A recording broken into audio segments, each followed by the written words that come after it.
OZmob is an application for consulting OZmap documentation in the field.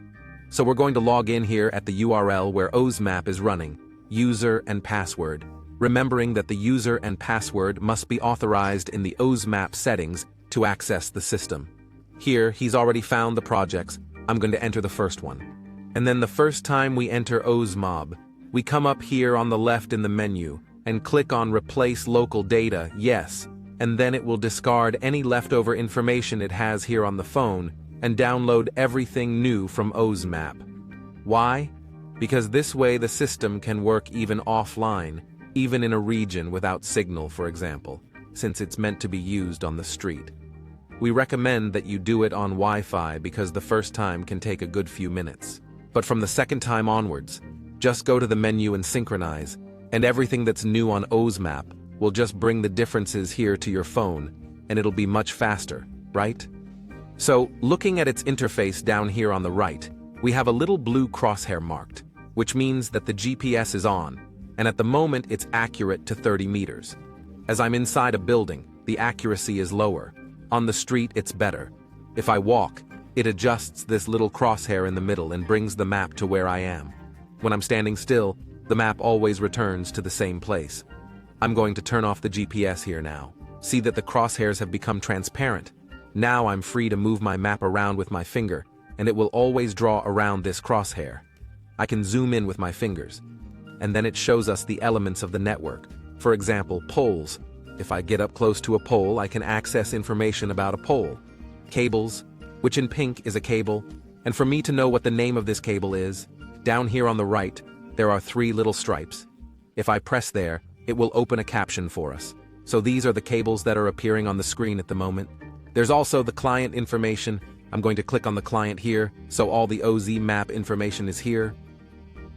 Condominiums and the boxes. So I'm going to click on a box here for us to see. And the box displays its information in 2 ways. First, in table form, so element by element. It says here, for example, splitter session, splitter 1. What's in the input port? What's in each output port? Splitter 2.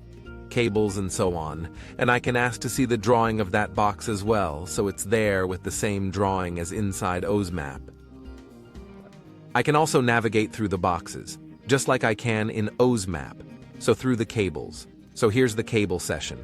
If I want to go to the next box through this C cable, OZmap, CTO1, OZmap, CTO2, I go here to next box, and it's already there in CTO2, next box, CTO1, next box, and so on.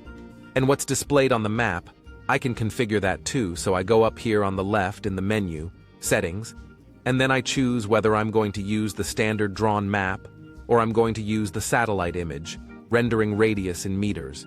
How many meters around that little crosshair in the center of the screen, I'm going to display elements. So the bigger the radius, the heavier the rendering, so you can play with that number to work on simpler phones or more powerful phones. The smaller the radius, the faster the rendering will always be. And what elements do you want to see? So I don't want to see condominiums, I don't want to see clients, and I accept here a rendering radius of 1500 meters. Click. Then, the condominium is gone, the client is gone, and it can display more elements around it. I can walk around my network here, and it displays all the information. Here, for example, we have another box. I can go in there and ask to see its design. I can also search for elements here on the map. So I want to look for CTO2, it will list it here. CTO21, CTO22. I clicked. It showed a little red balloon right above CTO2. I can even use it to ask for directions to the box I'm in. It will give me the route there, for example, by bicycle in 17 minutes, and that's Google Maps at work, for example.